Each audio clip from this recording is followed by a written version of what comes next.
What's on the screen right here, if somebody registers for our webinar, it automatically puts their contact information that they provided upon registration into my Go High Level, which is my my customer management software. Okay, so that is as basic as it gets, but it is a real time saver. We don't have to wonder whether or not somebody has started a flow. Now over in Go High Level, there's now a drip system that will give them emails for a text message if they did put their phone number, and an email for the upcoming webinar that they registered for. That's all done in another automation, but this automation gets them and their information put in there. So that just that's what their flow, what their workflow looks like. It's called a Zap, and over here they call it a scenario. It's the same exact thing, just called something different, looks a little bit different, but is the same, pretty much the same, guys. So I just want to share that with you. This is an example. I know everybody's on YouTube. I think the search on this was just a Zapier tutorial, and it's 34 minutes long. I play it at 1.25 speed. He walks me through the process of setting up Zaps. I want to encourage you all to go there for sure. And I also want to share with you, I'm going to bring my phone. I think my phone is timed out or something. Let me see if I can bring my phone back up over here. There it is. Beep. Cool.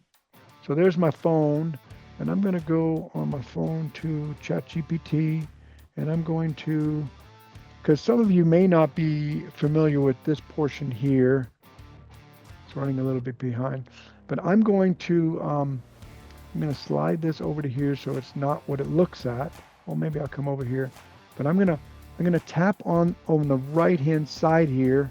It has this voice activated, which allows me to talk to ChatGPT just like you would Siri or any other bot. However, the nice thing is now, good morning, how are you today? Okay, great, thank you. So let's see if you can hear this. How are you doing today, Chat? Fantastic, thanks for asking. How about you? I am doing great, I'm doing great. Hey, I'm gonna turn on my video here for a second. Can you see can you see my computer screen? Yes, I can see your screen. It looks like you've got a YouTube video and some other tabs open. Fantastic, fantastic. What would I do here if I wanted to play one of these videos? Can you walk me through that? Sure thing. Just move your mouse over the video you want to watch and click on the thumbnail or the title.